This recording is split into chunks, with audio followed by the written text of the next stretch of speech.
Que Dieu vous bénisse, vous qui me suivez partout sur les réseaux sociaux.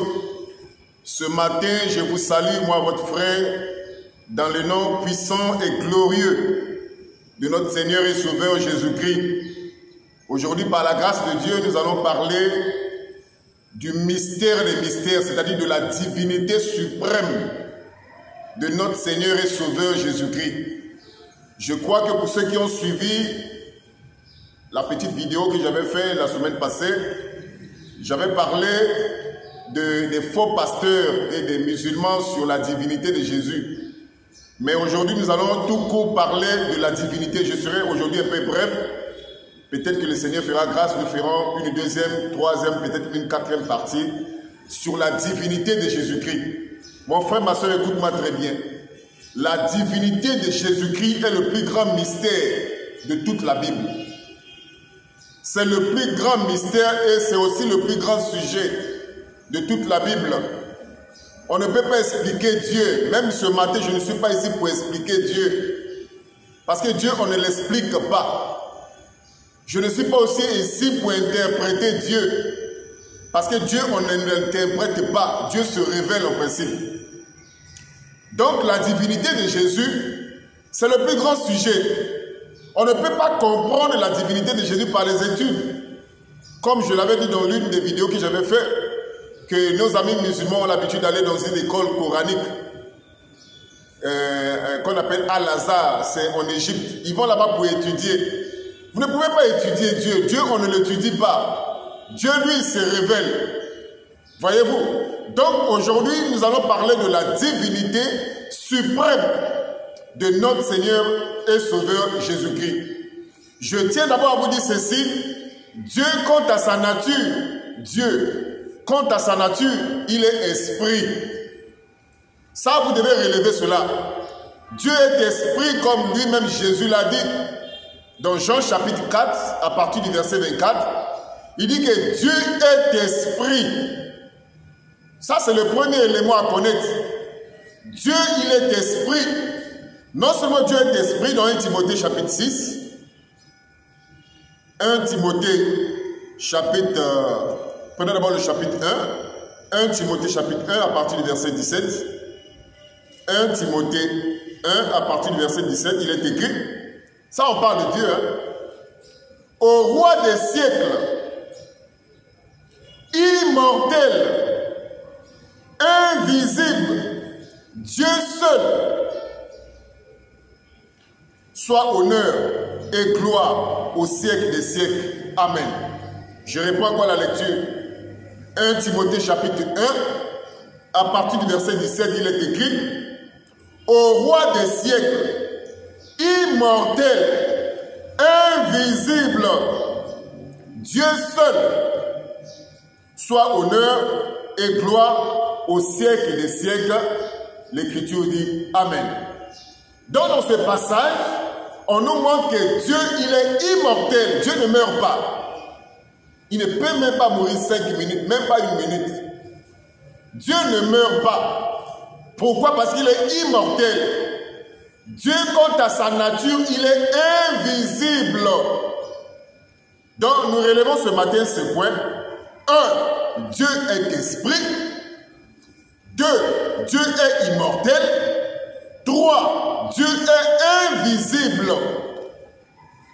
Et Dieu habite l'éternité. Là où Dieu habite, c'est l'éternité.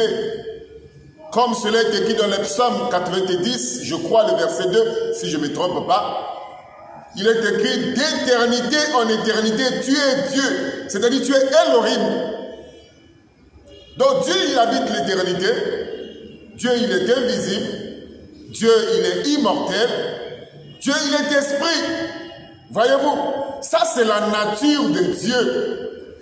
Je réponds encore. La nature de Dieu, c'est que Dieu, il est esprit. Dieu, il est immortel. Dieu est invisible. Ça c'est la nature de Dieu. Et Dieu habite l'éternité. Et là où Dieu habite, écoutez, dans 1 Timothée chapitre 6, à partir du verset 1 Timothée chapitre 6, à partir du verset 13, écoutez ce qui est écrit.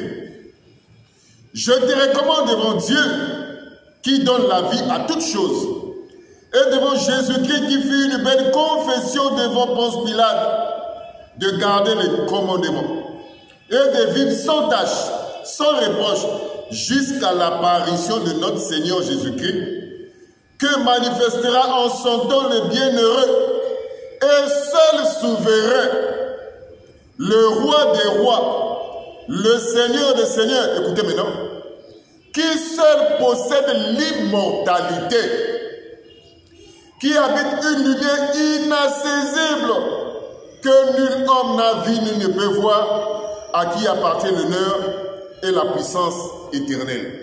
Donc ce matin, vous avez vu, j'ai parlé de la nature de Dieu. Dieu, il est esprit, on n'explique pas Dieu. On n'étudie pas Dieu.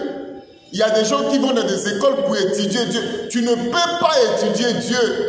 Parce que Dieu, il est au-dessus de tout ce qui est étude, de tout ce qui est instruction. On ne peut pas aussi expliquer Dieu. Parce que Dieu dépasse l'explication. Mais Dieu, le Dieu qui dépasse l'explication, il se révèle. Donc aujourd'hui, nous parlons de la divinité de Jésus-Christ, qui est le plus grand sujet, qui est le plus grand mystère. Comment comprendre que Jésus, qui était un homme qui a marché sur la terre, mais qui est en même temps Dieu manifesté en chair. Ça, c'est le plus grand mystère qui dépasse tout le monde. Mon frère, toi qui me suis, écoute-moi très bien. Celui qui ne connaît pas comment Dieu s'est révélé dans l'Ancien Testament ne peut pas comprendre comment le même Dieu s'est révélé dans le Nouveau Testament. Lorsque vous faites par exemple un exemple rapidement, lorsque vous faites un débat sur la divinité de Jésus, lorsque vous négligez ou vous ne comprenez pas comment Dieu agissait dans tout l'Ancien Testament, vous aurez des difficultés à comprendre comment le même Dieu s'est révélé dans le Nouveau Testament. Parce que ce que Dieu a fait dans le Nouveau Testament, il avait fait aussi dans l'Ancien Testament. Donc celui qui ne connaît pas comment Dieu travaillait dans l'Ancien Testament, ou comment Dieu se révélait dans l'Ancien Testament, il aura des difficultés à comprendre comment le même Dieu s'est révélé dans le Nouveau Testament.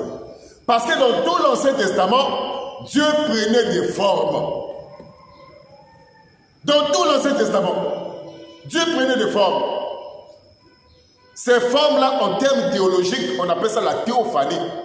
Donc, dans tout l'Ancien Testament, Dieu prenait des formes. Pour tous ceux qui connaissent la Bible, qui respectent la Bible, qui lisent correctement la Bible, accepteront que oui, dans tout l'Ancien Testament, Dieu prenait des formes.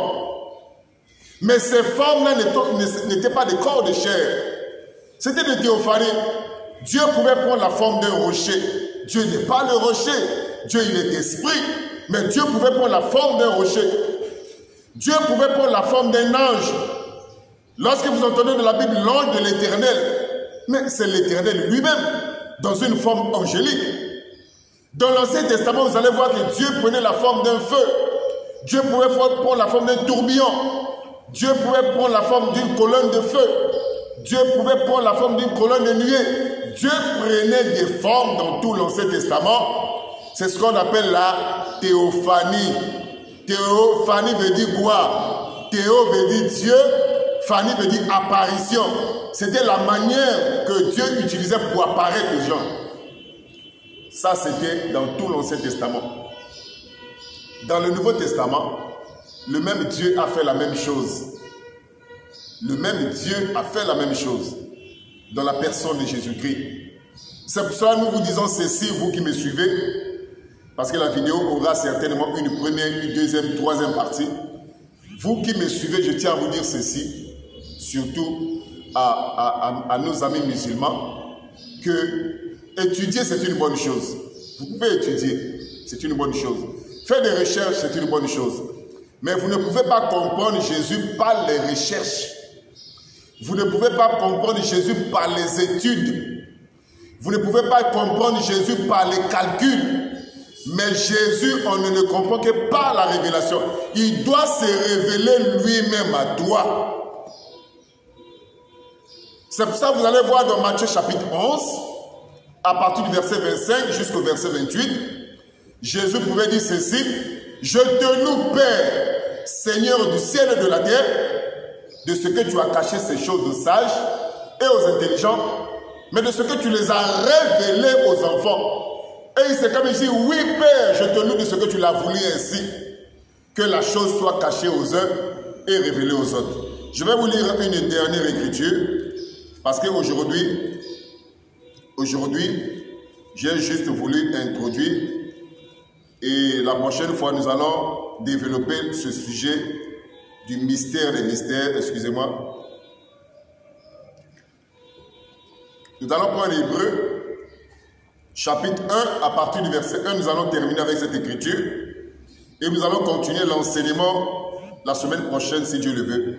Hébreu, chapitre 1, à partir du verset 1, il est écrit: après avoir autrefois, à plusieurs reprises et de plusieurs manières parlé à nos pères par les prophètes, Dieu, dans ces derniers temps, nous a parlé par le Fils qu'il a établi héritier de toutes choses, par lequel il a aussi créé le monde.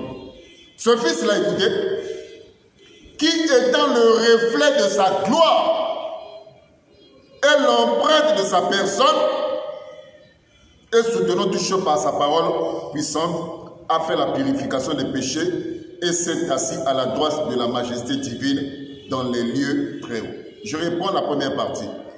Après avoir autrefois, l'Ancien Testament, à plusieurs reprises et de plusieurs manières parlé à nos pères par les prophètes, Dieu dans ces derniers temps nous a parlé par le Fils. Ce passage nous dit ceci: dans l'Ancienne Alliance, autrefois, c'est l'Ancienne Alliance, de plusieurs manières, c'est ce que je viens de dire. Dans l'Ancienne Alliance, Dieu utilisait plusieurs manières. Dieu pouvait se révéler même aux Israélites ou au peuple des Juifs par une colonne de feu. Parfois, c'est par le rocher. Avec Moïse, Dieu était apparu dans un corps de feu, un buisson ardent, un corps de feu. Dieu pouvait prendre la forme d'un ange. Dieu, dans toute l'Ancienne Alliance, il prenait des formes autrefois, de plusieurs manières, à plusieurs reprises. Dieu a parlé à nos pères par les prophètes, donc Dieu utilisait plusieurs manières pour parler aux hommes dans l'Ancienne Alliance. Il prenait plusieurs formes comme ça, dans l'Ancienne Alliance. Mais dans la Nouvelle Alliance, il a pris une seule forme. C'est la forme du Fils. C'est là où la Bible dit: et la parole s'est fait chair. Donc aujourd'hui, je n'ai fait qu'introduire ce grand sujet. C'est le plus grand sujet, c'est le plus grand thème. C'est le plus grand mystère de toute la Bible. Dieu manifesté en chair. Ça, c'est le plus grand mystère. Jésus-Christ, le Dieu véritable, manifesté en chair, c'est le plus grand sujet. Et c'est ce que nous allons développer, si Dieu le veut, la semaine prochaine. Aujourd'hui, j'ai juste voulu poser les bases, excusez. J'ai juste voulu poser les bases pour vous montrer que le sujet de la divinité de Jésus-Christ, c'est le plus grand mystère de toute la Bible. Que Dieu vous bénisse. À la prochaine pour la deuxième partie où nous allons développer ce sujet avec beaucoup de détails. Que Dieu vous bénisse et que le Seigneur vous assiste. Amen.